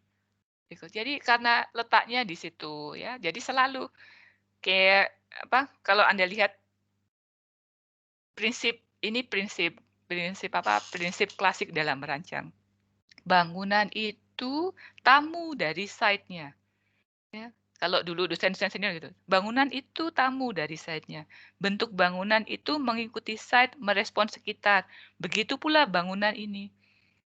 Jadi dia bikin yang begini nih nggak semata-mata karena dia, enggak saya seneng mau segitiga sama lingkaran saya taruh situ. Oh enggak, ternyata ini respon dari Jalan Juanda dan Sultan Agung. Kalau dulu Anda belajar di kuliah, gubahan bentuk, ya begitu. Kira-kira Pak Albers ini belajarnya terus keluarnya begini. Dia merespon gitu. Apakah arsitek sekarang nggak merespon? Wah itu PR Anda. Ya Anda lihat. Gitu. Apakah arsitek sekarang merespon dengan cara yang bagaimana? Tapi kalau arsitek dulu begitu. Dan karena sekolahnya di masa itu balik lagi ya international style. Dan bentuk dasarnya ya geometris murni. Ini separuh lingkaran, bentuk trapesium, kombinasi, begitu. Ya trennya sedang begitu. Anda bayangkan dari gaya arsitektur yang 100 tahun sebelumnya tentu beda. Ya, lanjut dulu Bu Marisa. Oke. Nah, ini masih Albers. Balik lagi. Coba lihat. Karena ini villa, jadi setback ke belakang. Kemudian ada sosoran yang lebar di depan ya, ada naung yang besar. Ini mulai coba 1940 dari 1830 120 tahun berikutnya semakin baik tentunya memahami tentang konteks Kota Bandung. Ini hampir akhir karirnya, hampir Jepang datang ini. Jadi ini sebenarnya salah satu puncak karya arsitek zaman Pak Karsten ya. Di saat tahun 40 itu McLean-Pond dan Karsten itu dapat komisi untuk membuat kota, bukan buat kota villa ya, membuat perumahan untuk pegawai stasiun kereta api. Jadi karena tadi ya Swickerstad ada lonjakan yang tinggi terhadap produk hasil bumi. Boom ekonomi yang sangat bagus. Sama dari 100 yang tahun lalu itu juga ada istilahnya ledakan ekonomi. Uangnya itu mau dikemanain gitu. Jadi uang itu diapakan? Oh, paling gampang uang itu ditanam yang hasilnya paling bagus ya, ditanam dalam bentuk pembangunan residensial misalnya begitu. Jadi dari 100 tahun yang lalu sistem ini juga sudah ada.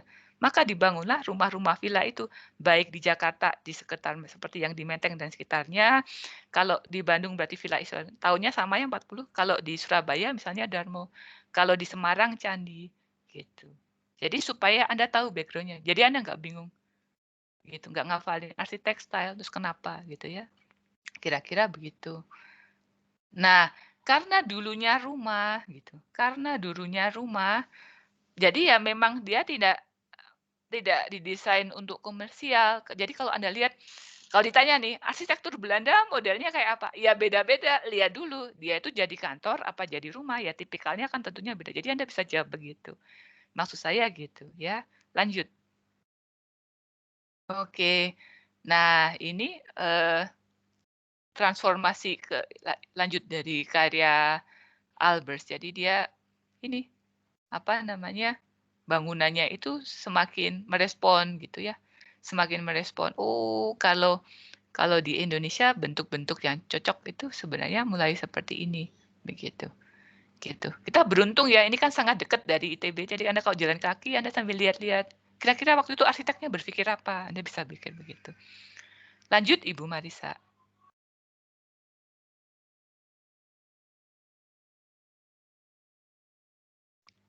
Nah, kita kembali ke karya Pak Sumaker yang ini. Anda lihat ya, awalnya nih pembangunan ini cuman seperti ini yang di kiri. Begitu dia lanjut, begitu ada pengembangan lanjut, ada mirroring ke sana. Jadi ini contoh apa? Contoh prinsip pelestarian yang paling dasar gitu ya. Jadi karyanya ini harmonis gitu, dikopi langsung, dipanjangin ke sana, bentuknya ini. Ingat, ini punya Pak Sumaker.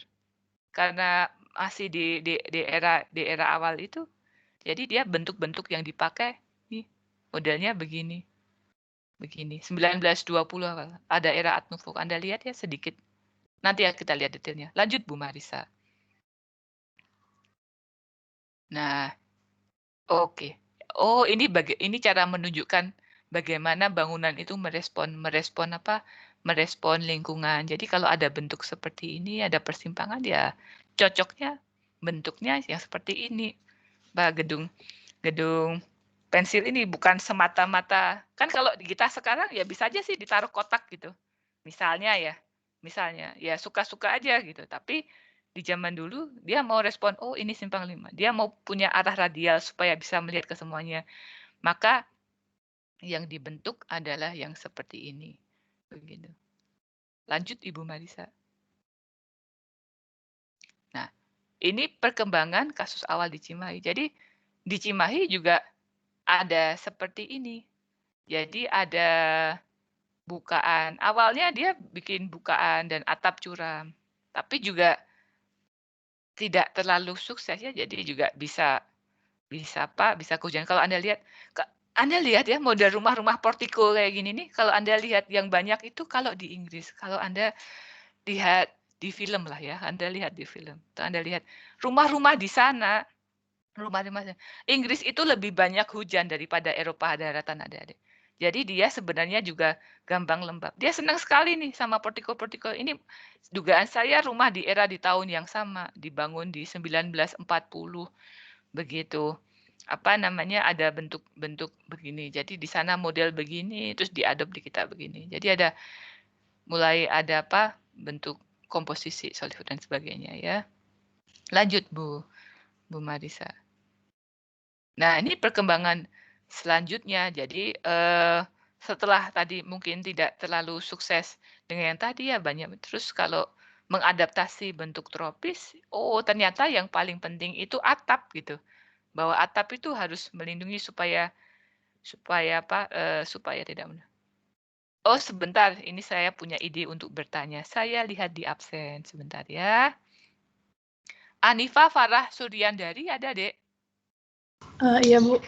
Coba dijelaskan, kenapa kalau untuk konteks Indonesia atap itu penting? Yang pertama, sebetulnya karena di sini kan tropis, jadi mengalirkan air ke tanah gitu kan, Bu. Oke, terus? Selanjutnya, kalau misalkan atap yang tinggi di sini tuh, kalau di Indonesia itu kan udaranya juga panas juga kan, Bu. Jadi mengalirkan udara ke atas itu penting juga, Bu. Jadi untuk di Indonesia atap yang tinggi itu juga penting dan si ininya Bu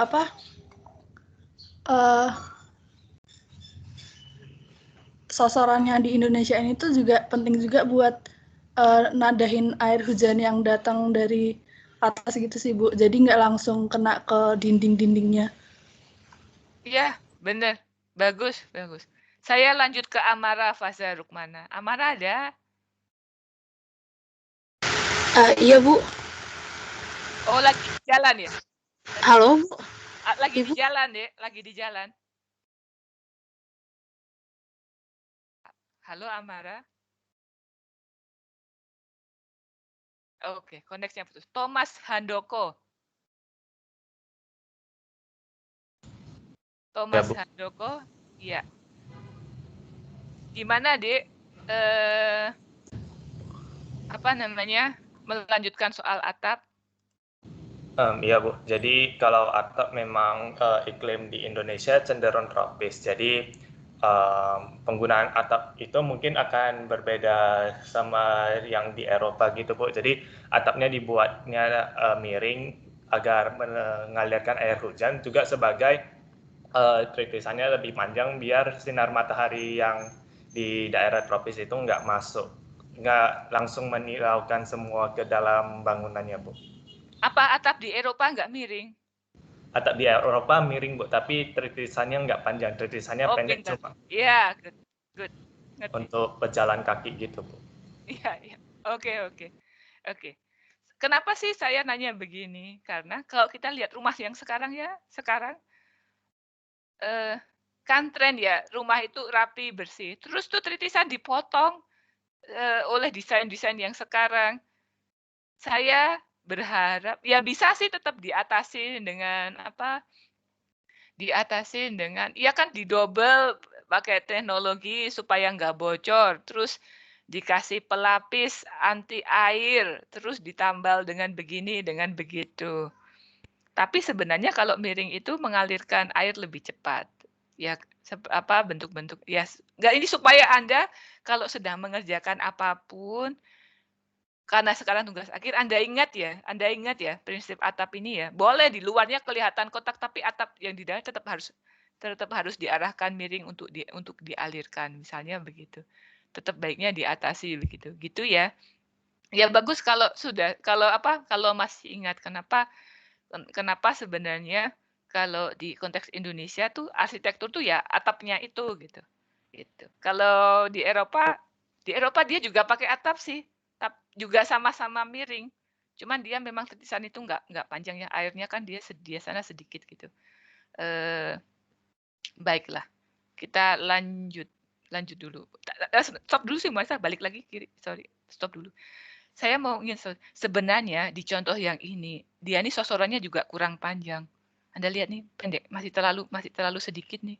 Masih kurang lebar. Ada kan rumah Belanda yang lebih lebar lagi. Nah, ini juga masih kurang lebar. Tapi adanya naung-naung sedikit begini nih, kalau Anda bisa lihat ya, ini juga sangat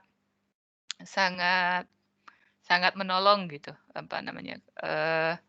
bentuk dari adaptasi iklimnya. Lanjut Ibu Marisa.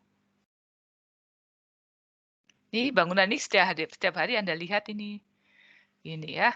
Ini mudah. Jadi oke, saya lihat pesannya Amara sebentar.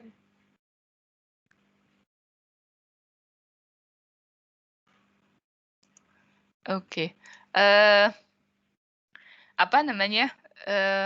Ini adalah salah satu contoh yang cukup sukses dari pelestarian kota. Jadi kalau menambah fungsi, ya bisa ditaruh begini di belakang.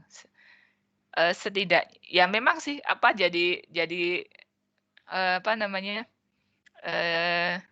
jadi ada vegetasi yang hilang. Cuman ini termasuk upaya yang cukup sukses begitu ya. Cara melestarikan. Tentu masih banyak cara. Ini kan cara yang harmonis. Anda juga bisa pakai cara yang kontras begitu. Yang penting integritas bangunan utamanya tidak hilang. Yang disebut integritas itu apa? Yang disebut otentik itu apa? Yang disebut keunikan itu apa? Kalau kita kembalikan tadi ke slide yang pertama, kita belajar. Tadi saya tanya, gaya gotik itu yang penting apa? Terus kalau international style yang penting apanya? Kalau Anda tahu essence dari gaya dan arsitek pada saat itu, maka nanti kalau Anda berkesempatan jadi arsitek yang merenovasi bangunan lama, Anda tidak bingung untuk menentukan langkah mana yang boleh dibongkar dan mana yang tidak, karena Anda tahu essence. Oh, yang penting bangunan ini ya, yang penting di bangunan ini adalah misalnya ya proporsi yang ini. Oh, yang penting dari bangunan ini, ornamen yang ini nggak boleh hilang. Oh, dari bangunan yang ini, sebenarnya wingnya ini cuma tambahan, jadi bisa saya potong. Oh, bangunan ya ini tuh sebenarnya tidak terlalu esensial bisa. Jadi Anda dengan melihat prinsip arsitekturnya, dari melihat gayanya, dari melihat komponennya, terus Anda bisa berpikir, mana yang bisa saya lanjutkan, mana yang perlu, dan mana yang kalau saya nambah sesuatu, udah biarin aja tuh yang lama, ini yang baru tetap kelihatan yang baru. Jadi kalau Anda lihat bangunan-bangunan konservasi di Eropa, dia akan biarkan, oh ini tuh yang keluar 200-300 tahun yang lalu. Kalau di Belanda Anda lihat ya, dia kan kalau merancang gimana bangunannya Peter Berlage. Gimana? Ada yang tahu nggak sih bangunannya Pak Peter Berlage? Dia kan sering disebut-sebut. Anda kan sudah dapat kuliah itu, saya nanya aja lah. Atau Amara lagi deh, Amara bisa dengar. Sedang di jalan raya. Bisa, Bu. Oh, alhamdulillah. Nah, sekarang lebih tenang. Alhamdulillah. Dia pernah dengar Peter Berlage, sering disebut-sebut nih, Peter Berlage. Pernah dengar itu? Tidak begitu sering, Bu. Tapi mungkin tidak sering. Mungkin kalau Ibu bercerita. Oh, oke. Pak Peter Berlage ini angkatan di atasnya Pak McLean Pond, Amsterdam School. Diajarin nggak di kuliah sebelumnya, Amara? Seharusnya diajari, tapi mungkin saya lupa, Bu. Ya sudah, yang ingat ya, saya tanya yang lain dulu. Amara lupa, sebentar ya. Sebentar, Dek. Si X saya di mana? Giovanni Kurniawati. Giovanni yang mana ya? Dek, bolehkah kalau lagi menjawab dinyalakan videonya? Saya ini nggak pernah ketemu Amara, nggak pernah ketemu Giovanni, nggak pernah ketemu Anifa, Farah. Coba dinyalakan. Giovanni yang mana? Iya, Bu. Ya, Dek. Kalau Amara juga yang mana bolehnya? Thomas Handoko juga yang mana? Halo Giovanni. Ya, halo Giovanni. Dek pernah mendengar Peter Berlage? Bolak-balik nih. Coba. Sepertinya mungkin saya lupa juga, Bu, belum pernah dengar. Berlage. Oke. Thomas Handoko, coba nyalakin videonya. Amara Faza, coba. Saya cuma ingin tahu nih muridnya yang mana.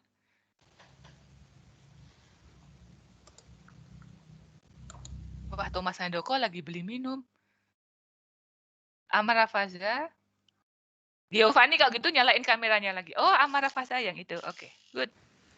Giovanni. Oke. Jadi Giovanni ya, yang namanya Pak Peter Berlage ini. Kalau Anda dia sebagai angkatan di atas Pak McLean Pond ya.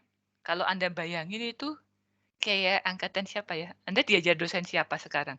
Oh, jadi rumpi saya. Jadi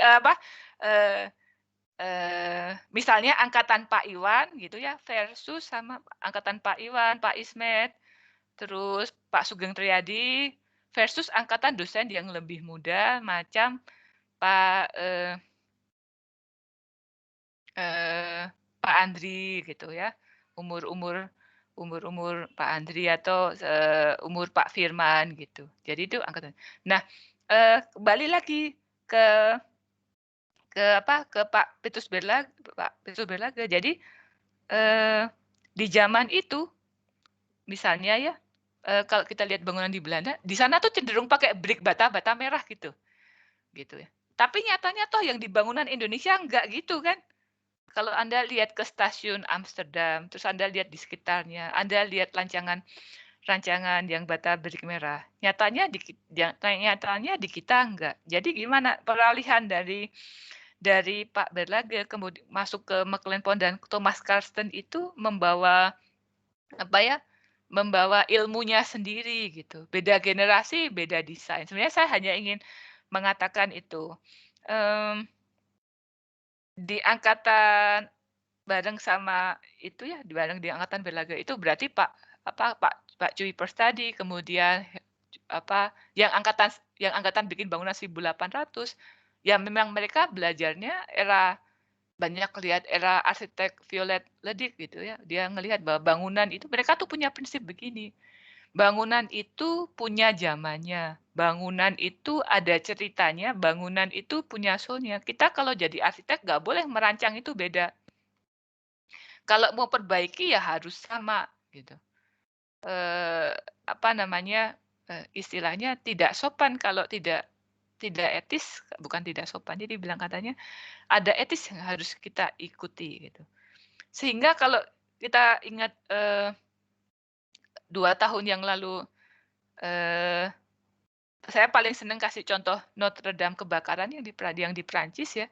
Itu juga bukan bangunan asli. Beberapa kali juga direnovasi dan pada saat direnovasi di 105 tahun di bagian kebakar itu sebenarnya bukan bagian yang baru itu bagian yang direnov. Itu juga selalu ada diskusi yang kuat.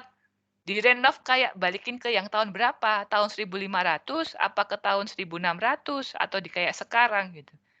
Sama dengan nanti ya kalau suatu saat Anda melestarikan bangunan lama, Anda dapat job. Ini saya punya rumah lama di sekitar pagar gunung, nggak mau jadi kafe, mau jadi hotel. Tambahin dong unit untuk kamar gitu. Tambahin kolam renang gitu. Tambahin toko. Ya, Anda bisa pakai patokan-patokan yang baru ya, selama tidak mengganggu integritas bangunan untuk merenovasi. Maksudnya begitu. Lanjut Bu Marisa. Nah, oke. Ini yang sekarang jadi bangunan sekarang itu tentunya dipacu oleh kebutuhan masa kini, gitu ya. Ada keinginan untuk memasukkan. Jadi kalau sekarang itu yang penting apa begitu.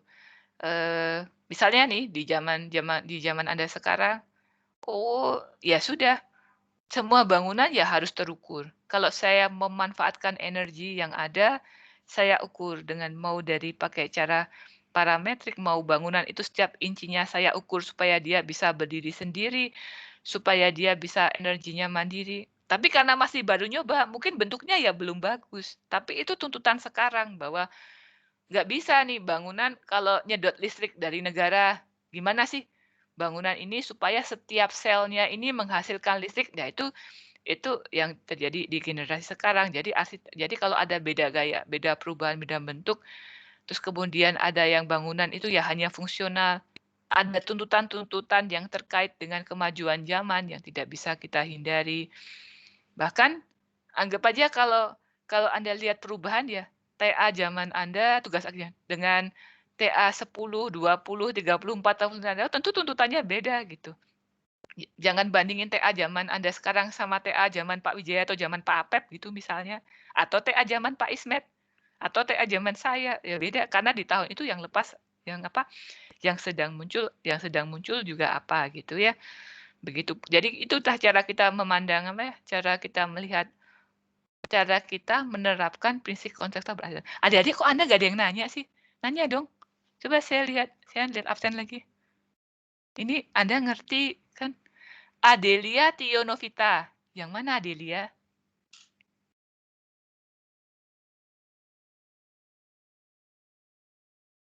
Adelia Anda ada? Wah, dicatat Bu Marisa. Adelia nih. Nggak ada? Ya. Adelia Tionovita nomor 14. Oke. Stella Felisa Utama sudah dipanggil belum? Oh, belum. Stella Felisa Utama ada? Ada, Bu. Ya.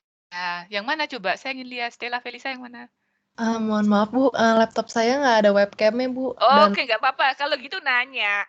Nanya Anda. Gimana? Ada yang ingin ditanyakan, Dek? Sepertinya masih belum ada, Bu. Tapi tadi Anda sudah bangun kan sepanjang kuliah? Nah, jangan tadi karena pagi terus Anda tidur gitu. Oh, sudah jam segini. Dengerin. Oke. Rupanya saya dapat respon dari siapa tadi? Adelia Tio ada. Bunyi apa? Apa? Gimana, Adelia? Adelia ingin tanya. Coba Adelia tanya. Iya. Oh, jelas. Silakan. Oh, Adelia ada, Bu Marisa. Gimana Adelia? Ada yang ingin ditanyakan? Dari sepanjang kuliah tadi. Mungkin belum ada, Bu. Belum ada. Tapi jelas. Anda ngerti ya yang saya kuliahin? Iya, Bu. Kalau saya tanya bedanya kuliah saya sama arsitektur kolonial, kuliah hari ini loh ya, nggak kuliah yang konservasi, apa kira-kira? Mungkin kalau kuliah kolonial itu lebih mempelajari tentang sejarah bangunan dari awalnya hingga sekarang. Oke. Kalau sejarah bangunan dari awalnya tuh apa sih sejarah itu? Coba Adelia, gimana sih sejarah bangunan dari awalnya? Sedikit aja diceritain ke saya. Saya kan nggak ngerti. Gimana? Misalnya gimana? Mungkin dari arsiteknya, dari tipe-tipe arsiteknya itu bagaimana mereka membangun dengan ciri khasnya mereka masing-masing. Oke, ciri khas ya. Setelah ciri khas, apalagi di sejarah itu, Adelia? melihat dari budaya dari daerahnya juga, Bu, mungkin. Oke. Melihat dari daerahnya. Itu arsitektur kolonial tadi kuliahnya ya? Oke. Kalau balik lagi ke Stella Felisa Utama. Stella gimana? Kalau beda kuliah ini sama kuliah arsitektur tradisional, dengan arsitektur kolonial apa, Stella? Iya Bu, Gimana? sebenarnya saya nggak ngambil kelas arsitektur kolonial, tapi kayaknya mungkin kalau arsitektur kolonial, bentar, kalau yang mata kuliah ini lebih ke arah apa ya? Nggak terlalu ngebahas satu bangunan secara spesifik gitu, Bu. Iya, ini yang keliru saya. Orang Anda nggak ambil arsitektur kolonial, kok saya maksa. Saya tanya yang lain ya, Stella ya. Ambil arsitektur tradisional, deh. Kenapa, Bu? Kalau kuliah arsitektur tradisional, Anda ngambil? Tidak, Bu. Wah, tradisional juga nggak? Oh, itu pilihan juga ya? Iya. Oke. Wah, nggak bisa ditanya dong, Stella. Gimana? Sebentar. Sebenarnya saya ingin ya di kuliah ini itu Anda tuh bisa mengambil manfaat kuliah sebelumnya, ya kolonial. Kuliah dokumentasi Stella juga nggak ngambil. Oh, ambil Bu, dokumentasi. Ya, ngomong kayak dari tadi. Dia kalau dari Stella, dari kuliah dokumentasi, Anda diajarin apa? Yang Kalau terkait dengan gimana? Coba. Silakan. Dokumentasi sebenarnya kemarin awal-awalnya sempat kayak mirip juga ngebahas untuk apa gitu kan sebenarnya pelestarian itu. Oke, terus. Namun dalam kayak pelaksanaannya kalau yang arsitektur dokumentasi itu lebih ke yang saya rasakan kemarin sih lebih ke ininya Bu, secara konkret ngelakuin mengarsip pengukuran terus membuat modelingnya lagi gitu. Terus kemarin karena kami dari rumah jadi buat fotogrametri itu belajar cara memakainya gimana gitu Bu. Dari online. Good. Ya, begitu. Jadi Stella ya dan yang lain yang mengambil arsitektur yang yang dokumentasi arsitektur, nanti kalau waktunya Anda bikin tugas ini, konten kuliah itu bisa dimanfaatkan untuk menganalisa bangunan awalnya sebelum misalnya terjadi perubahan atau Anda menjelaskan perubahan yang terjadi ini. Jadi itu diambilnya dari kuliah dokumentasi misalnya gitu. Cara mengukur bangunan, bagaimana meng-capture bagian yang penting, menggambarkan ulang. Tapi yang untuk konteks kuliah kita sekarang yang tidak boleh dilupakan sebenarnya reasoning-nya gitu. Jadi setelah Anda ukur ulang, Anda mendokumentasikan, terus bagaimana Anda memaknai hasilnya itu, begitu. Kira-kira begitu. Terima kasih ya Stella ya. Oke, lanjut Bu Marisa slide-nya.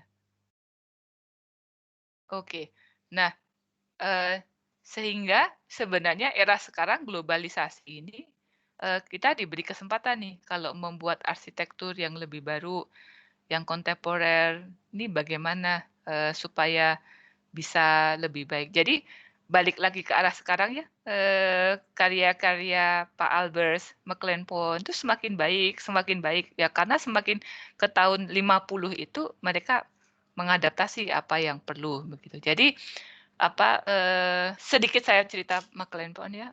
Waktu setelah dia setelah selesai komision untuk membangun ITB, maka dia itu kemudian dapat tugas yang di Surabaya untuk bikin perumahan untuk petugas kereta api. Dia tuh jalan-jalan, lihat candi, lihat yang lain gitu. Begitu dia lihat jalan-jalan lihat candi, dia punya ide untuk merancang.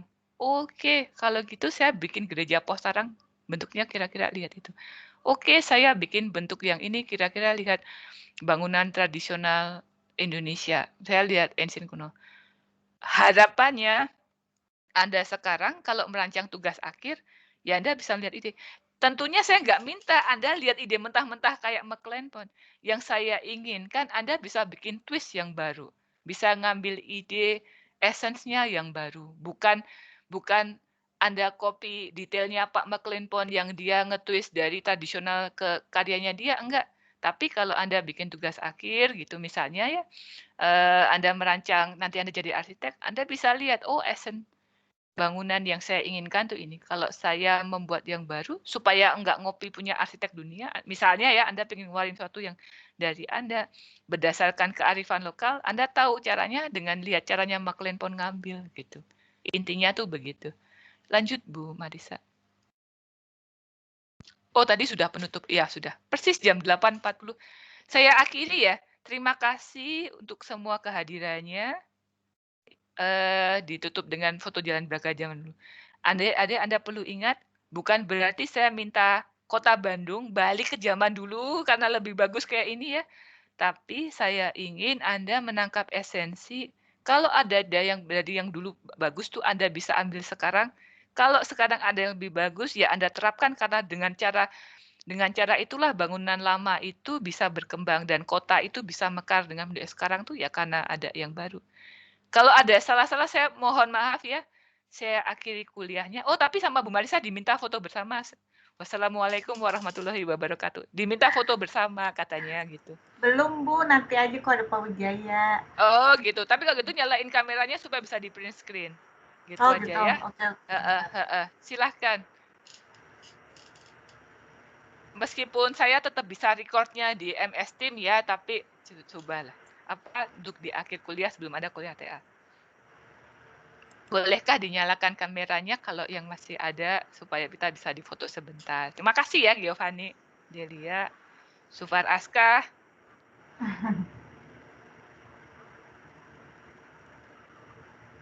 Oh Giovanni nggak usah dimatiin, kameranya dinyalain aja. Mas Azhara nanya apa ini ya? Oh iya, kameranya sedang Oke. Ya sudah ya kami yang ada dulu ya Bu yang ada dulu. Yang kameranya nggak rusak dinyalakan Adik-adik. Oh terima kasih Adelia, Anya. Oh ramai. Oke, dinyalain foto sebentar. Bentar ya. Yuk. Oke. Thomas Handoko nyalain kameranya. Ada yang pakai kupluk itu siapa? Iya nggak apa-apa, silakan. Iya lucu. Ya. 1, 2, 3. Oke, makasih ya. Halaman berikutnya sudah. Oh, ini saya udah keluar sih semuanya, Bu. Belum semua sih, tapi nggak apa-apa. Oke, adik-adik kita akhiri. Selamat ikut kuliah tugas akhir. Sukses dengan TA-nya. Semoga kuliah konservasi ini bisa membantu Anda mengerjakan tugas akhir atau setidaknya buat hiburan sambil tugas akhir. Makasih ya. Assalamualaikum warahmatullahi wabarakatuh. Waalaikumsalam warahmatullahi wabarakatuh. Ya, sama-sama. Terima kasih, Bu. Ya. Oh, jangan lupa ngisi absen online. Makasih, yuk.